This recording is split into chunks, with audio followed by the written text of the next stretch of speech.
আজকের ভিডিওটাতে ডিসকাস করব হসপিটাল ম্যানেজমেন্ট কলেজেস, কোন কোন কলেজে তোমরা হসপিটাল ম্যানেজমেন্ট কোর্সটা করতে পারবে, কোন কোন কোর্স তোমরা করতে পারবে। এগুলো সবই তোমাদের প্রশ্ন ছিল যে কি কি কোর্স হয়, কোন কোন কলেজ হয়।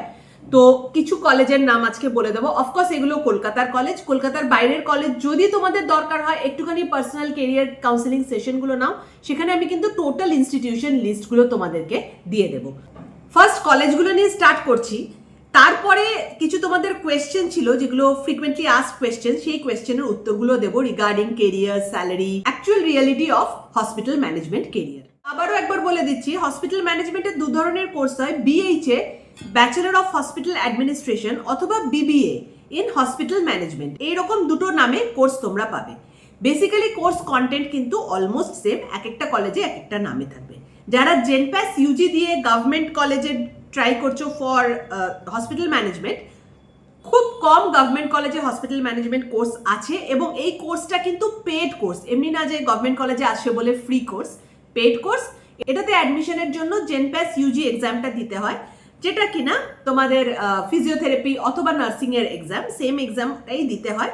আর একটা জিনিস বলে দেবো, এই যে জেনপ্যাস ইউজি এক্সামটা হয় ফর হসপিটাল ম্যানেজমেন্ট, এটা কিন্তু আর্টস স্টুডেন্টরাও দিতে পারে, ঠিক আছে? আর্টস স্টুডেন্টসদের জন্য একটা স্পেশাল পেপার হয়, তো এটা সবাই দিতে পারবে। ফিসটা তোমরা অনেকেই জানতে চেয়েছিলে, সো এবার ডিসকাস করবো সেটা। ফিসটা ভ্যারি করে ফ্রম 1.5 lakhs টু 7 lakhs। কিছু কিছু কলেজে 1.5 lakhs, 1.75 lakhs এরকম ফিজেও তোমরা কোর্সটা করতে পারবে। IHRM এখানে 1.92 lakhs ফিস হচ্ছে কলেজের। KSMS 2 lakhs। Dinabandhu institute of technology and management 2.10 lakhs। George college 2 to 2.3 lakhs, Guru Nanak Institute 3.52 lakhs, NSHM 3.45 lakhs to 3.83 lakhs, Sister Nivedita University 5.81 lakhs, IIS WBM 3.75 lakhs, Swami Vivekananda university Barrackpore 1.82 lakhs। অনেকে বলছিলে যে কম দামে কোথায় করানো যাবে, অনেকগুলো কলেজ কিন্তু এই কোর্সটা অফার করে লেস দেন 2 lakhs, তো সেই কলেজগুলো তোমরা ওয়াচ আউট করতে পারো। নাও বিবিএ তো কমপ্লিট করে নিলে, বিবিএ করার পর আমি সাজেস্ট করবো for students to go for higher studies. সেখানে তোমরা এমএইচএ করতে পারো, মাস্টার অফ হসপিটাল অ্যাডমিনিস্ট্রেশন অথবা এমবিএ করতে পারো, যেখানে এমবিএ তে স্পেশাল পেপার তোমার হবে হসপিটাল ম্যানেজমেন্ট। দুটোর মধ্যে যে কোনো একটা করতে পারো। আর আরেকটা জিনিসও করতে পারো, NABH অডিটের একটা কোর্স করে নিতে পারো, বিকজ NABH অডিট যে কোনো হসপিটালের একটা ইম্পর্টেন্ট পার্ট। যদি তোমার কাছে এই স্কিল সেটটা থাকে তাহলে তোমার অফকোর্স স্যালারিটাও বেড়ে যাবে আর তার সাথে সাথে তোমার পজিশনটা হসপিটালে অনেকটা বেটার হবে। তবে হ্যাঁ, একটা জিনিস বলে দিই, ডে ওয়ানে তুমি যখন হসপিটাল ম্যানেজমেন্টে অ্যাজ এ ইন্টার্ন জয়েন করছো তখনই এক্সপেক্ট করবে না যে একেবারে তুমি NABH ডিপার্টমেন্টে NABH অডিটে বসে যাবে। উইথ টাইম কিন্তু তোমাকে আস্তে আস্তে ওই টিমে ইনক্লুড করা হবে।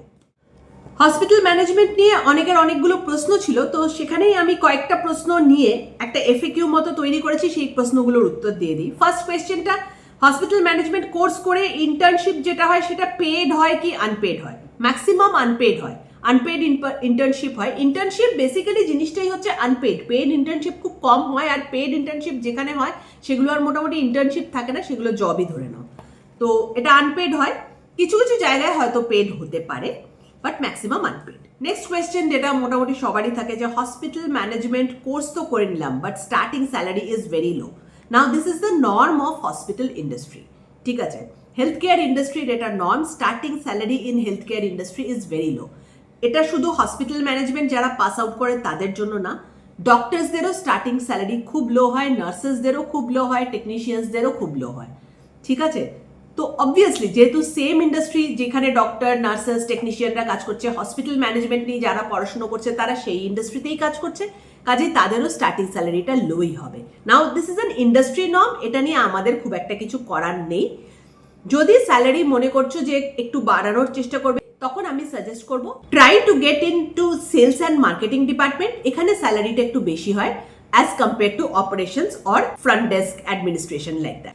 যখনই তুমি কোনো একটা হসপিটালে ঢুকছো বা তোমার ফার্স্ট যে জব সেখানে ঢুকছো, সেখানে তুমি এই উদ্দেশ্যটা নিয়ে যাবে যে সেখানে আমি এক্সপিরিয়েন্স গেইন করবো। নাও ওয়াই এক্সপিরিয়েন্স ইজ ইম্পর্টেন্ট? দেখো, hospital management is not like other jobs.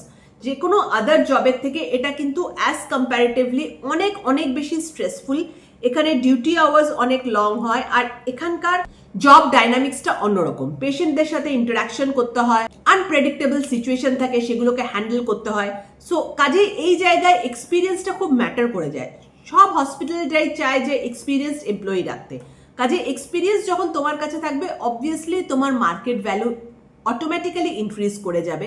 যারা হসপিটাল ম্যানেজমেন্ট নিয়ে কাজ করে, তুমি একটুখানি তাদের সাথে কথা বলে দেখবে, সবাই কিন্তু যারা 2-3 বছর এই ইন্ডাস্ট্রিতে কাজ করেছে, প্রত্যেকের স্যালারি কিন্তু বেড়ে গেছে। They are in a very good position, as well as এই জবটার প্রচন্ড secure job. It's not like other jobs যে কালকে এআই এসে যাবে, রিপ্লেসমেন্ট হয়ে যাবে, কি কালকে ম্যাসিভ লে অফ হবে, সবাইকে বের করে দেওয়া হবে। হ্যাঁ, কিছু একটা প্রবলেম হলো তোমার পার্টিকুলার কোম্পানিতে যেখানে তুমি কাজ করছো, অবভিয়াসলি তোমার কাছে যদি এক্সপিরিয়েন্স থাকে তুমি অন্য কোম্পানিতে সুইচ করে যেতে পারবে।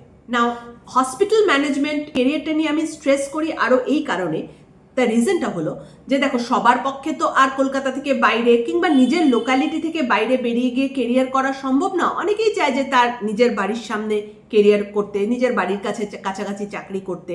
তো তার জন্য this is one of the best course. তার কারণ হচ্ছে তোমার লোকালিটিতে কোনো একটা হসপিটাল বা কোনো একটা পলিক্লিনিক বা কোনো একটা ডায়াগনস্টিক সেন্টার এটা থাকবেই থাকবে। Once you get the degree, তারপর যদি তুমি একটু বাইরে গিয়ে কোথাও এক্সপিরিয়েন্স করে নাও আর খোঁজ রাখো যে তোমার নিয়ারেস্ট, তোমার বাড়ির সামনে যে হসপিটাল আছে, ডায়াগনস্টিক সেন্টার আছে, হোয়াট এভার পলিক্লিনিক্স আছে, সেখানে ওপেনিংস আছে কিনা, তুমি কিন্তু আলটিমেটলি পরে সেই জায়গাতে চলে যেতে পারবে। কাজে এটা যারা বাড়ির কাছে কাজ করতে চাইছো তাদের জন্য একটা অপরচুনিটি যে তোমরা কিন্তু বাড়ির কাছে কাজ করতে পারবে।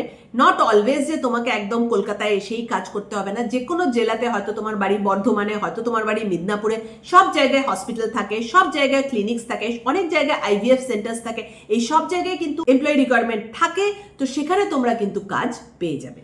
আই হোপ হসপিটাল ম্যানেজমেন্ট নিয়ে যেই প্রশ্নগুলো তোমাদের ছিল সেগুলোকে আমি অ্যাড্রেস করতে পেরেছি। আরও যদি কিছু প্রশ্ন থাকে তাহলে প্লিজ একটু কমেন্ট সেকশনে লিখে জানাবে, আপকামিং ভিডিওতে সেগুলো ডিসকাস করবো।